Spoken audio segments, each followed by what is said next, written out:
So I wake up and first thing I do, check the computer, check the email, what's going on with the news, doing a show today, what's happening.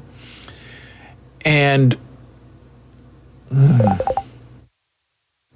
I am met very early this morning, like 5 a.m., by a response from somebody who I'd interacted before on the Fediverse, Mastodon.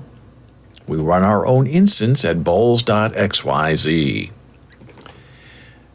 And this person had, dug up something I said from a couple of days ago, which in the world of the Fediverse and the world of Mastodon, something that happened 2 or 3 days ago is like 100 years ago. I didn't even remember what it was that I said. And this person is saying, I completely disagree. I have completely opposite point of view. And I'm thinking, okay, here we go. It's, 5 a.m. and someone's looking for a fight. So I go back and I read what I wrote, something about, how we have a loss of shame in modern culture. I was going to talk about it last show. I ran out of time. I plan to talk about it this show. I hope I don't run out of time. But I'm going to kind of talk about it right now, since it was thrust upon me.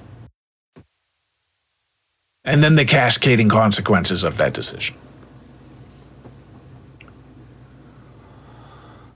So I read what I said, so I thought, okay, the idea I was expressing is we have no shame. It used to be, 30, 40, 50 years ago.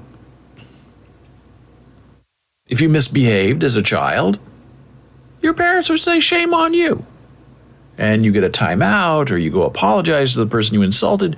That's how you build a community. That's how you sustain a society, is by speaking kindly and nicely to each other, even if you don't like them for whatever reason. What's the point of coming out and saying, oh, by the way, I hate you because of boom, boom, boom, whatever it might be. Sexuality, skin color, where you live, how much money you have, how much money you don't have, whatever. Boom, boom, boom. We kind of keep that to ourselves. The repression of rage. And as we discussed here on this Boles TV live stream broadcast simulcast before, the movie Falling Down has been now realized in America. They are the Trump voter. And unfortunately, they don't get shot in the end. They sort of shoot other people. If you follow the news, if you watched January 6th, that's the sort of attitude. Those are the people from Falling Down, the movie, starring Michael Douglas. So this person was saying, I have just the opposite point of view. And then a person said something that didn't make any sense to me. I waking up, how can you be against doing shameful things? And so I asked for clarification, and this person then went on to very clearly explain. It appeared that this person believed in white power, and if he wants to rage at somebody of color, he can, and he shouldn't be shamed for doing it because that's how he feels. Then he went on to say that, and this is where I started catching on, it was like 5:15, now here we go. He said, well, I was a Bernie Sanders voter, and then I changed my mind and voted for Trump. And I'm thinking, that's an impossibility. There is no person in the world of any genuine function who can say to you clearly and brightly that you support the values and the positions of Bernie Sanders, and then all of a sudden you decide, well, I don't want that. Progressive, I'm going to go regressive and vote for Trump. Not happening. It's a cover, as you say. So then I said, okay. Then I just responded because this person's looking for a fight, and I'm really not interested in fighting. I thought, well, should I, block or just go on with my life? I don't know. So I said, well, thank you for sharing your position. Because he was saying he was against social justice warriors and all of that. So I thought, okay, well, thank you so much. And now we know who you are and what you stand for. We know your values. Okay, thank you. And I was done. I was not going to respond after that. And then almost immediately he says, I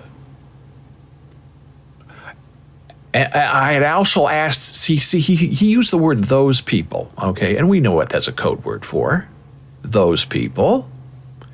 People in the minority, people they want to mock and make fun of. So I said, what do you mean by those people? He or she started the rage about unemployment and being in New York and being put upon.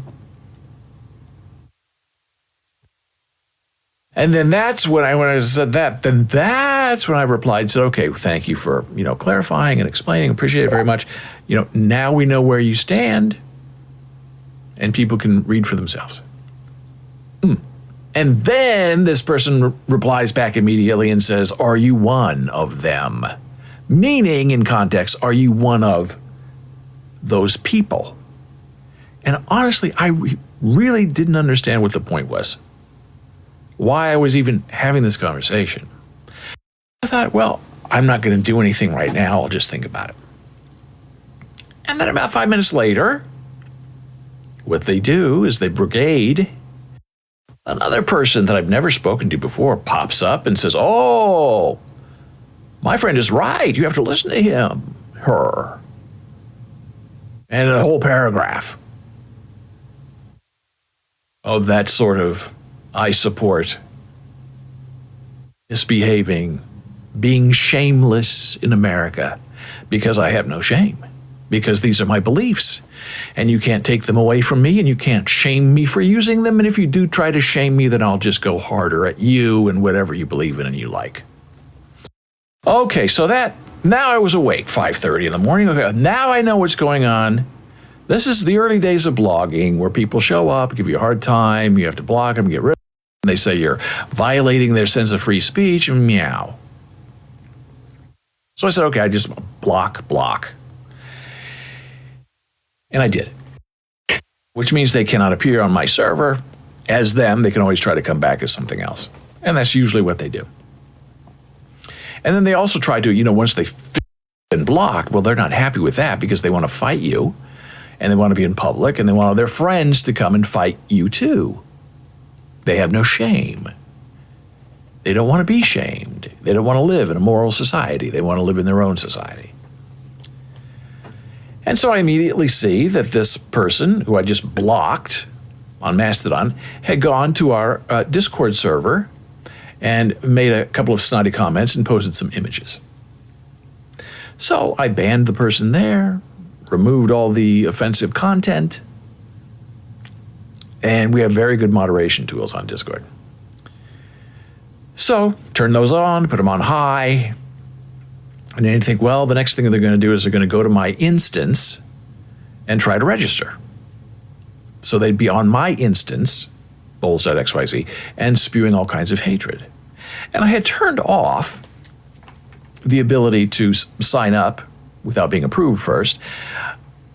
And then I turned it back on where anybody could register because I read in the Mastodon Discord server that, if you want to be listed publicly for people to find you, open registrations, which are, nothing gets vetted, you just sign up and you go, get promoted more than smaller instances where you have to get approved. So I thought, okay. So I went in there, I saw, not related to this incident, but from a couple of days ago, a couple of people had registered on my instance, and I thought I'd get an email saying, hey, you have a new user. That did not happen. Now, the two people who were there haven't really posted anything. I don't know why they're there. I don't know if they plan to stay there, but I immediately went in there and turned off the ability to just register without me looking at their registration first.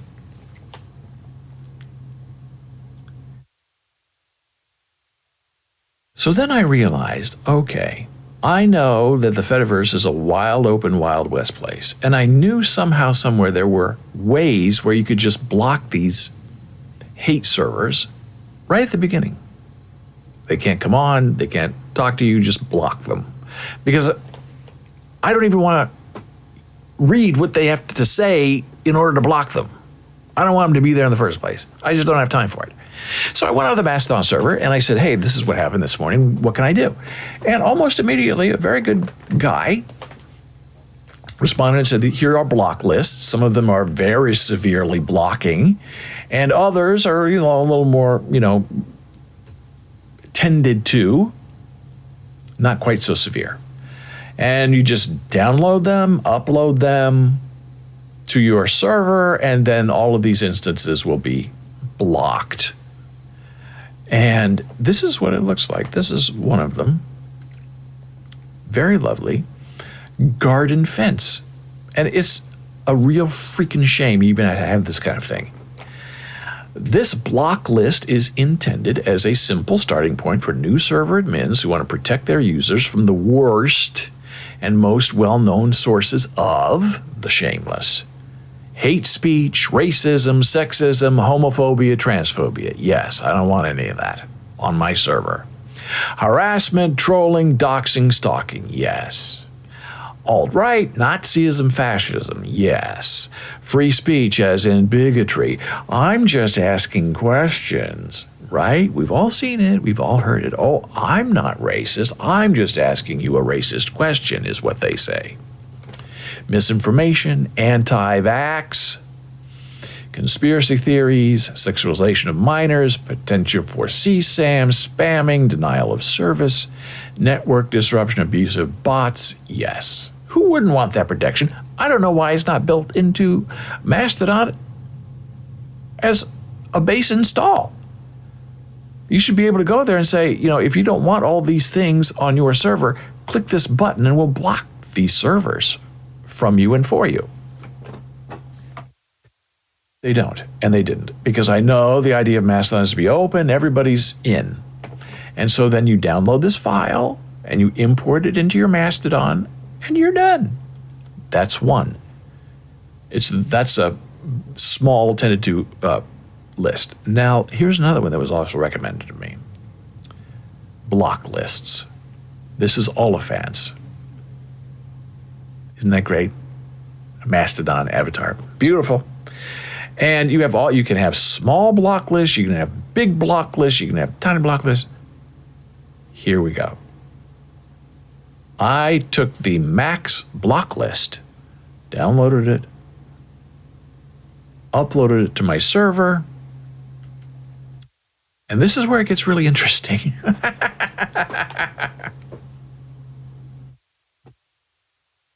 The second I uploaded that really big block page, which I didn't know how big it was, I didn't know what was in it, I just uploaded it.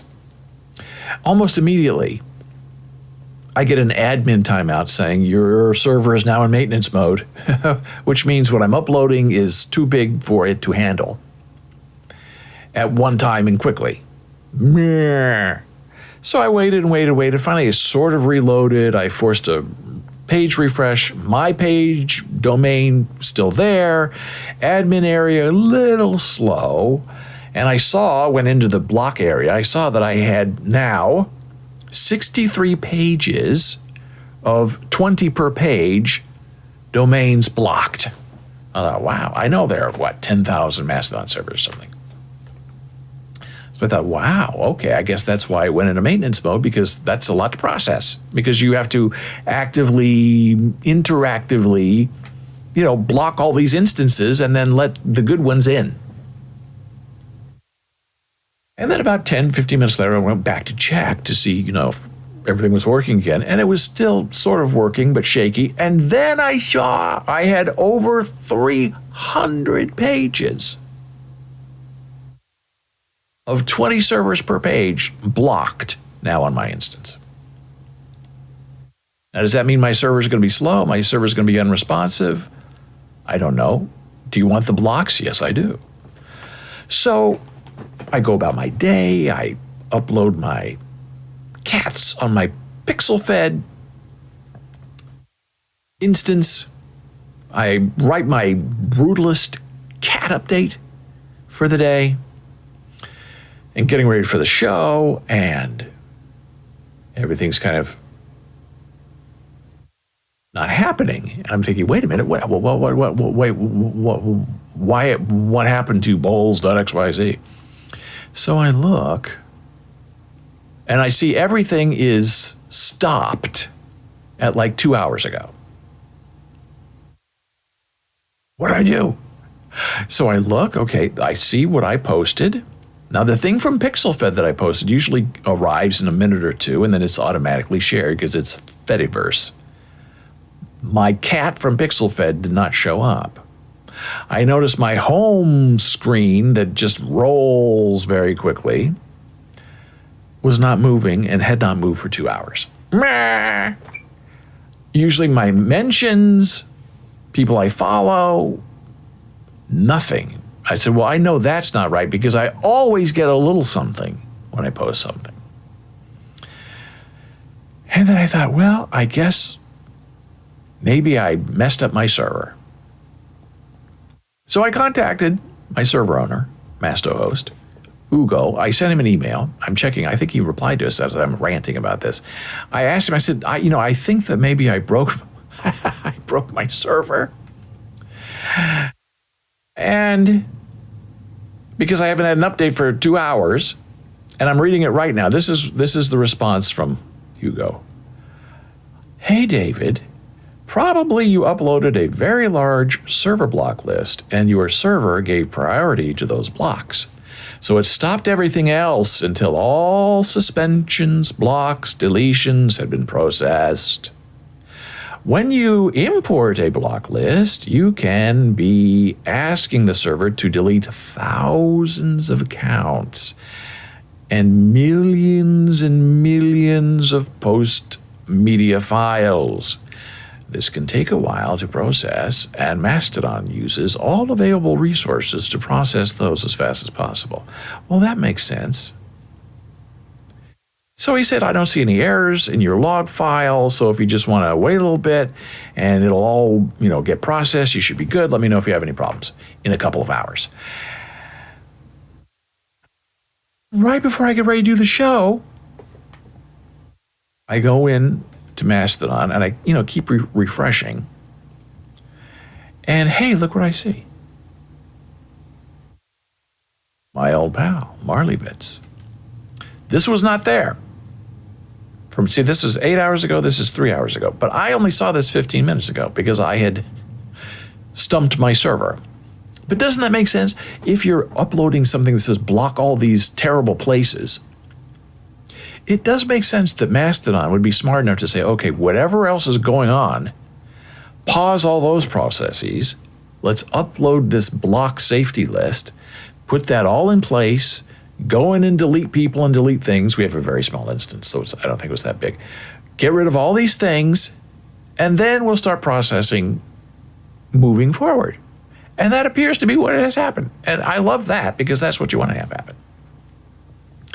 So our buddy Marley Bits responded to that person that I was speaking to earlier this morning and says, I've always said that I'll proudly wear the label social justice warrior proudly rather than narcissist. Ooh, now that's a bite off the face of the person who was harassing me this morning. Those that put labels and pronouns in their descriptions are staking their claim rather than move around in the dark making cryptic pronouncements, which is exactly what that person was doing because I had no idea what that person was talking about. It took me half an hour to figure out, oh, this guy, I guess he's insulting me. But that's just me, Marley Bits says. As always, have a wonderful day. Now, Marley Bits posted this probably right after the interaction, which is great because Marley Bits was having my back. But because I sort of broke my server, I didn't see it till 2 hours later. And now you can see I go to all. See, now I'm seeing favorites again. Because usually, I get every once in a while, I get a little ding dong that someone's, liking your stuff, favoriting your stuff. Okay. So that's back. That's back. Our friend Just Annie, who always calls me dude, says, I want to ride a chunk, dude. Now, she's talking about my brutalist cats. Not some dude named Chonk. So I can't wait to respond to her. But I can't because I didn't know it was there. So everything's beautiful now. This is our home. Oh, you click on this, and then this is how fast things move on Mastodon. See? I'm not touching anything. My hands are here. And it's going. My Twitter feed was worse. It was like 24,000 people that I follow. Now I only follow like 1,000, but it still goes. So then you have to kind of turn it off, and if you move it like that, then it stays off, and then you don't have to worry about it. Hey, there's Boles.xyz. Hey, it's a lot of fun. Now you're totally safe. Come on over. I've protected you. And then our friend Dora was saying, I saw Dora said something. It was funny. Dora was talking to our friend Marley Bits.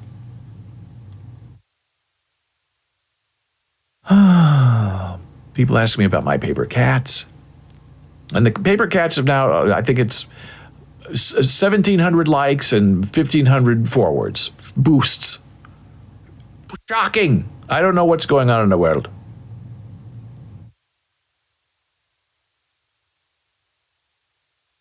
Here's our friend, Dark Photon Studio.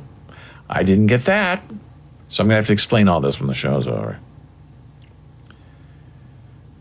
But there's one from our old friend Dora where she's thanking Marley Bits, I guess, for responding to her or saying something.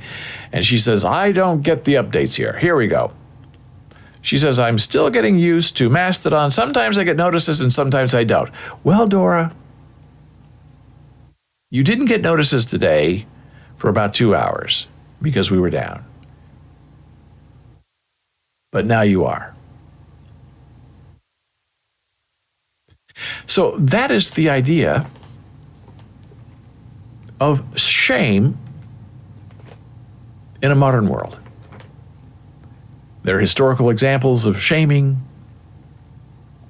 that are quite interesting.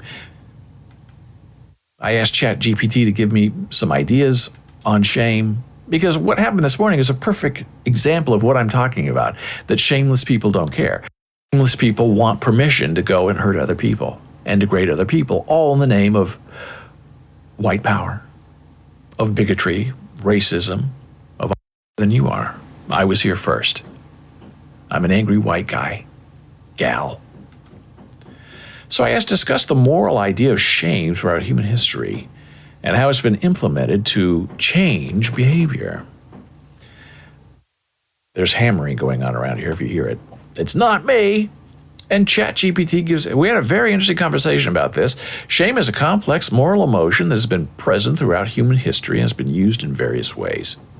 In different cultures and historical periods, shame has been used to enforce social norms, maintain social order, and encourage individuals to conform to specific behaviors.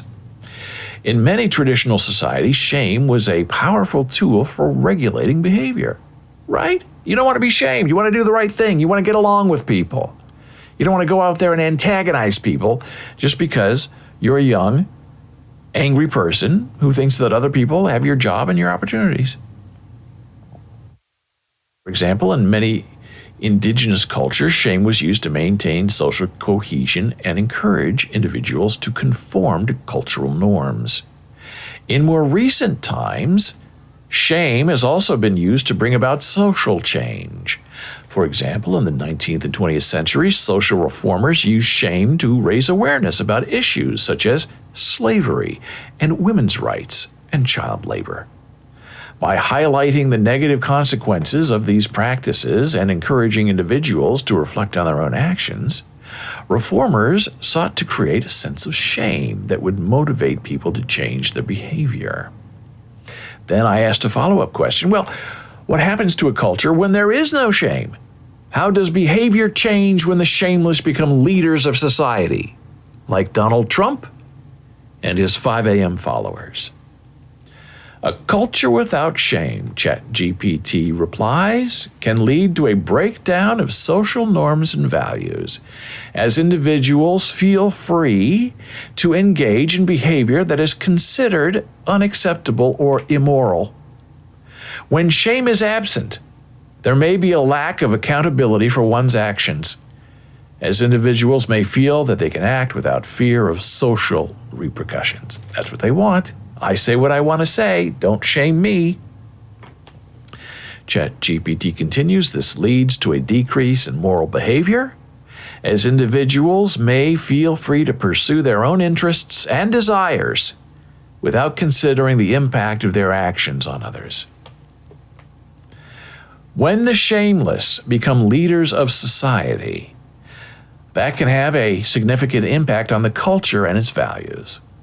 If there are leaders not held accountable for their actions and do not feel shame, they may engage in behavior that is harmful to others or that undermines social norms and values. This can lead to a further erosion of social norms and values, as other individuals may feel they can also act in ways that are not bound by moral or ethical considerations. Donald Trump, his presidency, January 6. Evidence. Additionally, a culture without shame may lack the means to address and resolve conflicts and disputes, as individuals may feel free to engage in aggressive or harmful behavior without feeling the need to make amends or even apologize. This can lead to increased levels of violence and aggression, as well as a breakdown of social order and stability. Then I asked for some specific examples of when shaming was effective and beneficial to the moral community. Shaming has been used, ChatGPT says, throughout history as a means of promoting moral behavior and reinforcing social norms. Here are some examples of instances where shaming was effective and beneficial to the morality of the community. The suffrage movement. In the early 20th century, women who advocated for the right to vote were often ridiculed and shamed in the media by members of society who believed it was not appropriate for women to engage in political activity. However, the shame and ridicule that these women faced did not deter them from their cause, and in fact it helped draw attention to their struggle and galvanize support for women's suffrage. So in that case, the shame is flipped around, because the real shame is not in the shaming of the women, but of the women shaming the people who are shaming them. Another example of flipped shaming. The civil rights movement during the 50s and 60s in America, activists who fought for civil rights were often subject to ridicule and shaming by those who opposed their efforts, the racists and the bigots. However, the shaming did not deter activists from their cause, and in fact helped them, the shaming, the false shaming, the immoral shaming. It helped draw attention to the injustices and inequities faced by Black Americans and galvanize support for the movement. The Me Too movement, began in 2017, aimed to raise awareness of the prevalence of sexual harassment and assault, particularly in the workplace. By sharing their experiences and naming their harassers, survivors of sexual assault and harassment helped to shame and hold accountable the individuals who had been engaging in this behavior for years. That is a case of direct shaming and moral shaming. Finally, public shaming in traditional societies. In many traditional societies, public shaming was used as a means of reinforcing social norms and promoting moral behavior. And that's ChatGPT's take on shaming and moral shaming. And there's good shaming and there's bad shaming. There's direct, truthful shaming, and there is disingenuous, wrong, purposefully wrong shaming. And the difference we owe each other is knowing the difference and not letting people get away with saying terrible and outrageous, awful things about other people, even when they try to obfuscate it, and even when they try to say, oh, I'm just having a conversation. If you know what they're doing, you can stand up to them, you can remove them, you can block them, because they used to just stay in their own little silo. They had their own little hate group where they just go around and around and around and around. But that's not good enough for them. They want to inflict their feelings, their woundings on other people. Innocent people, people who may not even care about their cause. But when they, the bad, immoral influence, attack innocent people, it upsets them. And that's what they want. They want other people to be just as upset as they are. Block them, run from them, disengage, but beware of the fight that they want to fight, because you will be brigaded and they will come after you. And all of that's fine if you're on the side of the right and you have the tools to decompress them.